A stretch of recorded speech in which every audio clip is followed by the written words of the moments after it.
What's going on, guys? Jeff here, aka Pancake Mix for you, back here with another video, and we're playing Call of Duty World War II, playing Hardpoint on Gustav Cannon, and got my brothers with me, jjredicjk and Rig, and we play Hardpoint pretty well together. We kind of have a nice teamwork setup, whereas they kind of rush the hardpoint a lot, and if I can try to get up here and kind of just cover the map, sniping and picking off enemies as we're running to the hardpoint, usually gives us a pretty good chance to win, and just makes it a good overall team effort. You know, in hardpoint, a lot of times people think that the whole team's got to be on the hardpoint. No, you just really need one guy on there, and then just try to defend the hardpoint as best as you can, and that's what it's going to help you win the game mode.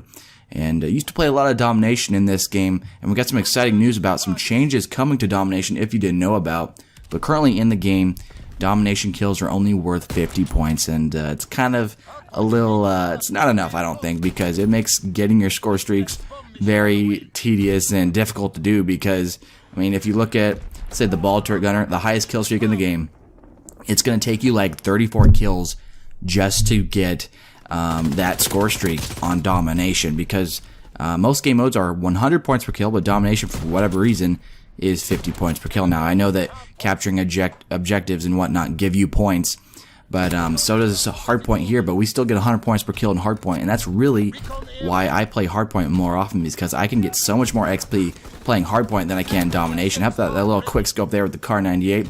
And yes, we're using the heroic version, and ever since I unlocked the Kar98 and prestiged my mountain division, I got the heroic version, I'm pretty sure, right away. So I've never even really used the normal version, so I'm just accustomed to using this thing, and whenever I pick up a normal looking Kar98, it doesn't look quite right. So I like this variant of the gun. This is actually my only variant of the gun, and if it's going to be my only one, the heroic 2 version, it's not a bad choice to have. But starting the game off pretty good here. We already got our artillery barrage, and see a guy in the barn. So I'm already on a 10 kill streak, and this is what I'm talking about. When you can get up here and just pick the enemies off as they go to the hardpoint and let your teammates capture the hardpoint, it makes for a pretty fun game. Now, this game I think was actually pretty competitive game. We were playing some guys on the other team that were not bad, but our team does a very good job, and towards the end it gets really competitive. So you're in for a good game here, and just get sniped in the distance there. And answering some YouTube comments from my previous video, some guys wanted to know what I thought about the realism of this game. And talking about realism, I mean, in Call of Duty we really couldn't talk about that term for a while, because we didn't have any games that were realistic. I mean, they were in the future, so there was really nothing to compare to realism. So looking at games in the past, I could, you know, look at and say what are realistic. You could do that in the Black Ops series. I know Black Ops 2 was set in 2025, and then Black Ops 1 was the Vietnam era, and then you have your Modern Warfare games, which those are modern day, obviously, and then you have your older school games like Call of Duty World at War. And then really until then we didn't have a modern game. So maybe Call of Duty Ghost, I'm actually not really sure when that time period was set. I really didn't play that game a whole lot though, so I can't really tell you for sure on that. But as far as realism, I think this game has got spot on for the time period. World War II, I think the game plays well. Now, not only multiplayer, but if you guys played the campaign, which I finished the campaign week 1, and I thought it was a great campaign. I thought they kind of ended on a weird note. They didn't really have a good tie-up to the game, but the campaign was fun. And this gun I'm using right here, I think it's the M1 carbine. It's not mine, I just picked it up off the ground. But they say the M1 carbine is actually one of the worst guns in the game. For being semi-auto, it's like a 3 or 4 shot kill, I think. If I'm going to use a semi-auto, I'll probably use the M1 Grand. It's a 2-shot kill, and people have been complaining that they want that thing nerfed. Stuck this guy with a grenade and finish out the double kill. So we're also on another 10 kill streak here, I think, and this is the best part. You get these guys spawning out here, just quick scoping them off, picking them off the map, and if I can stay up here for a decent amount of the game, it's gonna be a pretty fun game. Some other comments in the YouTube section was asking me basically what guns I like to use in this game, and I really only have a select few. I have the Kar98k, which is probably the most fun gun to use in the game. I'd say PPSH Type 100 are also guns I use a lot. The combat shotgun, it's a fun gun to use, also very annoying to die by. But I think they're making some changes to these guns, and if you haven't known, the Kar98, they've been complaining it's too overpowered, and so they're gonna nerf the aim down sight time, so that's gonna affect the quick scoping ability, which I hope that they don't do that, but that is something that they might do. Now, if they do it, we can't really control anything about that, but I would preferably them not nerf the Kar98 just because it's really fun to use the way it is.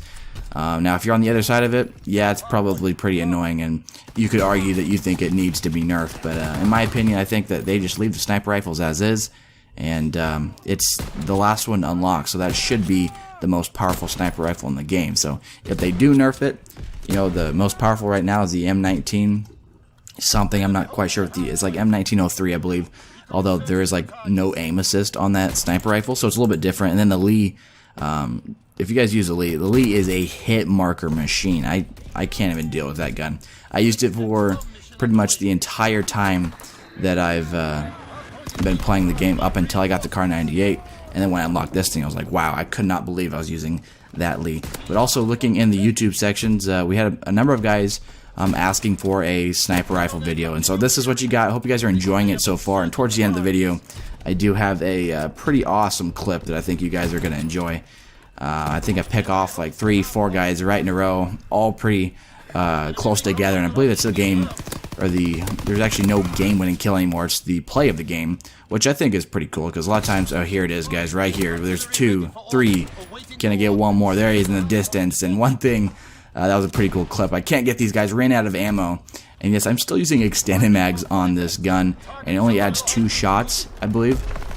But I wish you could get something to reload a little bit faster. I know there's basic training for that, but when I'm sniping, my go-to basic training has got to be lookout, because if you guys use that basic training, you guys know what it does. It makes your minimap bigger, and then also you get the crosshairs. The guys' names turn red, and so if you're sniping, that's a huge bonus if you can see guys' names popping out like that. See, like looking down here, his name's popping out, makes it easy for me to see the guy, and I get shot in the back there.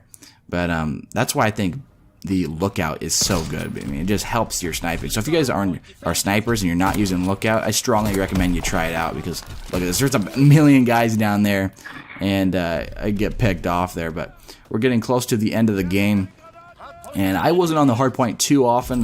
jjredicjk and Durrell Rig, they do a good job of doing that, and they make my job easy on this map, is just sitting up here picking guys off and trying to hold them off of the hard point. And so see a guy on the stairs here. Oh, shotgun. That's never what you want to see. Combat shotgun, probably. And the other shotguns in this game are absolutely horrific. I mean, the double barrel's horrible. The I don't even know what the other ones are, but they're so bad. And guys, that's going to be the end of the video here. So 49 kills, and then we're going to relive this nice moment again here with the Kar98k. Oh man, that kill feed.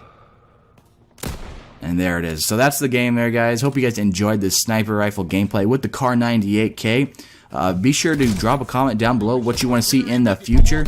And also, guys, if we could get 10 likes on this video, that would be absolutely awesome. And with that being said, we'll see you guys next time right here on the Pancake Mix For You channel.